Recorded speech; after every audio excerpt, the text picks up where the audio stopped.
Meron ako napanood na interview ng isang dating celebrity. Hindi ko na pangalanan. Meron siyang interview na sinabi niya, kung meron daw siyang pagbibigyan ng sorry, yun daw yung kakilala niyang bading dati, nung sikat pa siya. Sabi, bakit? Kasi yun din daw, naging mabait sa kanya yung bading. Tapos, alam naman daw nung bading na walang maasahan sa kanya.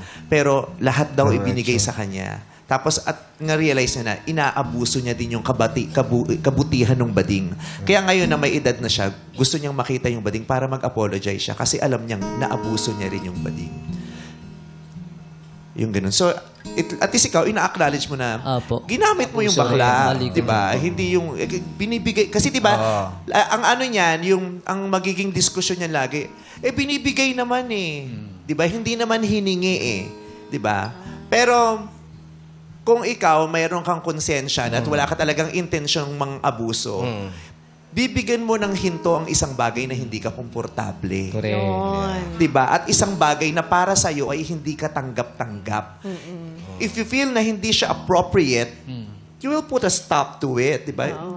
I appreciate your kindness, pero hindi ako komportable eh, di ba? Parang hindi ko deserve to. Oo, hindi mo deserve. At saka, bilang tao, tanggap naman kita bilang kaibigan eh. Okay ka naman sa akin, hindi mo naman kailangang gawin yan eh.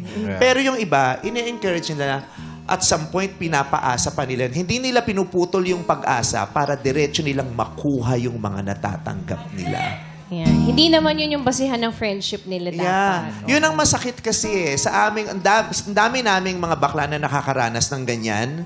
Yung ganyan, yung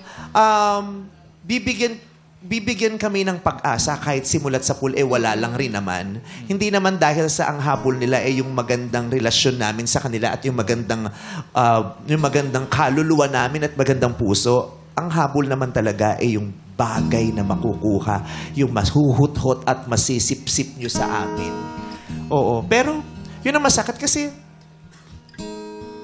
kami yung mga bakla, pwede nyo kaming maging matalik na kaibigan. Pwede nyo kaming maging matalik na, pwede nyo kaming maging seryosong karelasyon. Pwede nyo kaming kakampi. Pwede nyo kaming kabarkada. Pwede nyo kaming kagrupo. Diba? Pero hindi mangyayari yun kung ang intensyon nyo lang, hut-hutan kami.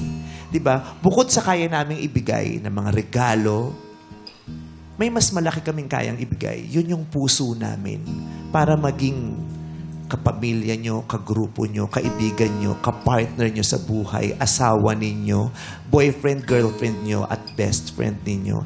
At eventually, sana maraming makarealize yun na bukod sa regalo, this person is more than these material things.